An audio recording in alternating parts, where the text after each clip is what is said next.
Shalom saudara-saudara yang dikasihi dan diberkati oleh Tuhan Yesus Kristus. Salam penuh kasih dan sukacita. Semoga kita semua senantiasa berada di dalam perlindungan Tuhan yang sempurna di sepanjang hidup kita. Saudaraku, saat ini kita akan segera memulai renungan firman Tuhan. Mari kita sama-sama berdoa.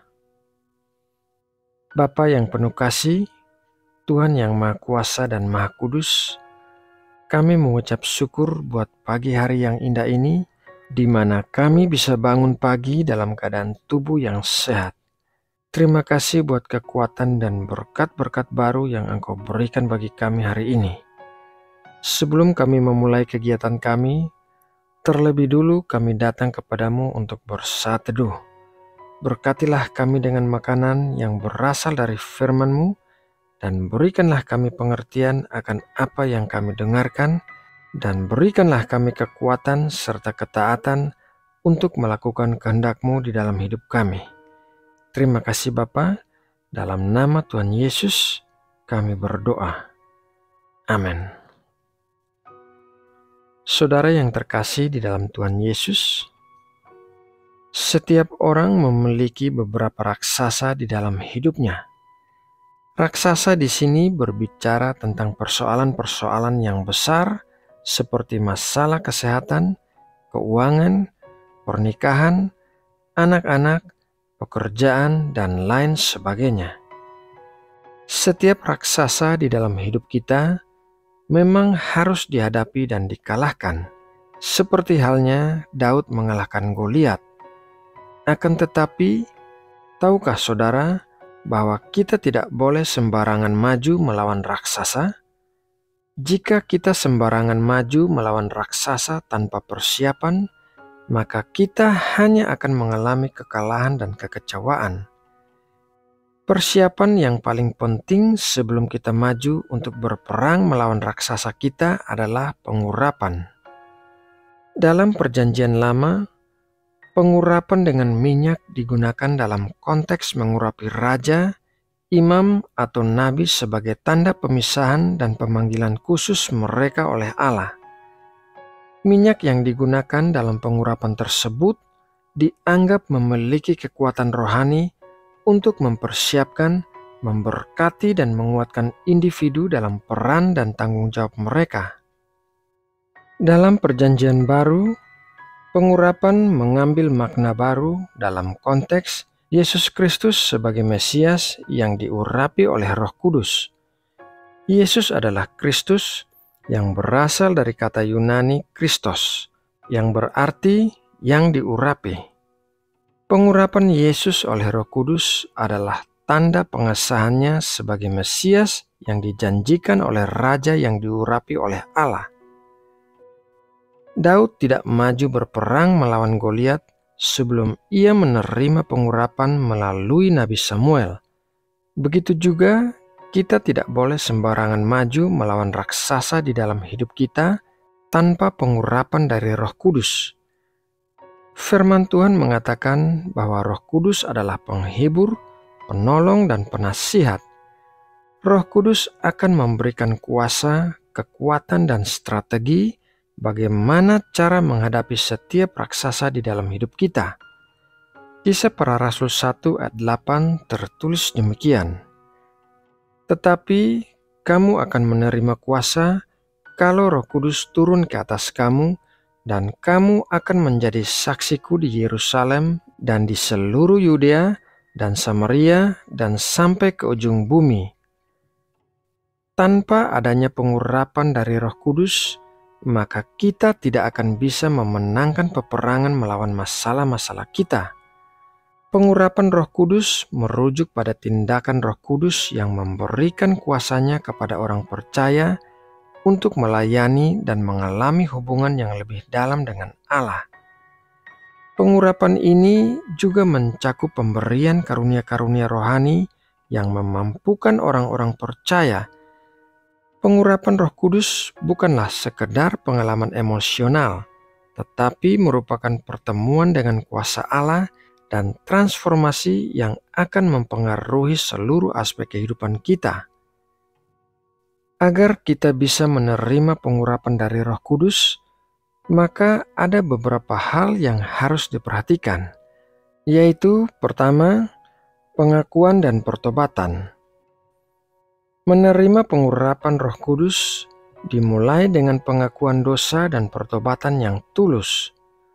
Kita perlu meminta pengampunan Tuhan dan melibatkan diri dalam proses pemurnian yang dilakukan oleh Roh Kudus. Yang kedua, permintaan dan pengharapan. Kita perlu berdoa dengan tekun dan tulus memohon pengurapan Roh Kudus dalam kehidupan kita. Kita perlu mencari Tuhan dengan tekun, memohon agar Roh Kudus mengurapi hidup kita. Bersikaplah rendah hati dan mengharapkan pengalaman pengurapan yang lebih dalam dengan keyakinan bahwa Allah setia untuk memberikannya kepada kita. Yang ketiga, penyerahan diri kepada Roh Kudus. Penting bagi kita untuk sepenuhnya menyerahkan hidup kita kepada Roh Kudus. Ini berarti menyerahkan kendali, kehendak, dan impian kita kepadanya. Dalam penyerahan ini, kita mengizinkan Roh Kudus untuk memimpin dan mengarahkan hidup kita sesuai dengan rencana Allah yang sempurna. Yang keempat, kesetiaan dalam kehidupan sehari-hari. Menerima pengurapan Roh Kudus juga melibatkan hidup yang setia dalam kehidupan sehari-hari. Ini mencakup hidup dalam ketaatan terhadap firman Tuhan, hidup dalam hadirat-Nya, dan hidup dalam cinta dan pelayanan kepada sesama. Kesetiaan ini memperlihatkan bahwa kita sungguh-sungguh menghormati pengurapan Roh Kudus yang telah kita terima. Saudaraku yang terkasih, demikianlah renungan firman Tuhan pagi ini. Semoga renungan ini dapat memberkati dan menguatkan kita semua. Mari kita berdoa untuk menutup renungan ini. Bapa kami yang ada di sorga, terima kasih atas renungan firman-Mu yang telah kami dengarkan. Kami bersyukur karena Engkau telah mengajar dan memberkati kami melalui firman-Mu yang hidup dan kuat.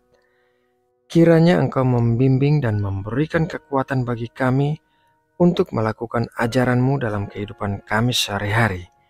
Berilah kami kebijaksanaan untuk mengerti dan menerapkan firman-Mu dengan setia.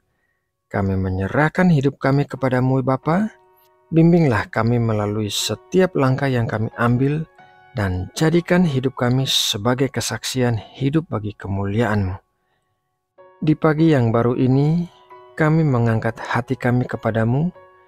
Terima kasih atas kehidupan yang Engkau berikan kepada kami dan terima kasih atas rahmat-Mu yang melimpah. Berikanlah kami kekuatan, hikmat dan kesabaran dalam menghadapi segala sesuatu yang kami hadapi hari ini. Jadikanlah setiap langkah kami dipimpin oleh Roh-Mu yang kudus. Ya Bapa, bimbinglah kami untuk melakukan setiap tugas dengan tujuan untuk memuliakan-Mu. Jadikanlah pekerjaan kami sebagai pelayanan bagi sesama dan kesempatan untuk menyenangkan hati-Mu. Kami juga memohon ya Bapa, agar Engkau melindungi dan mengawasi keluarga kami dan orang-orang yang kami kasihi. Jagalah mereka dalam lingkungan yang aman dan berikanlah kesehatan serta kebahagiaan bagi mereka. Kami menyerahkan harapan dan kebutuhan kami kepadamu Bapa.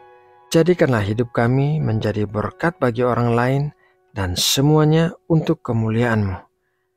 Bapa Surgawi, kami juga berdoa untuk bangsa Indonesia yang kami cintai.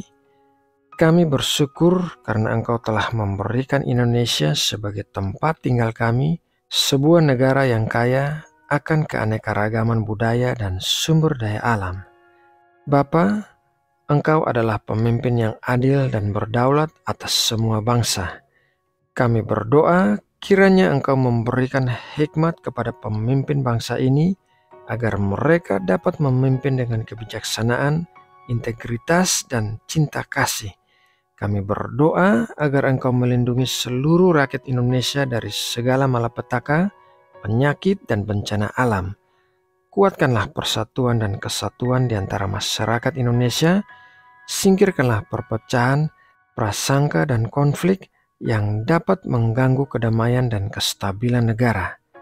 Bimbinglah kami untuk saling menghormati, menghargai, dan mencintai sesama tanpa memandang perbedaan.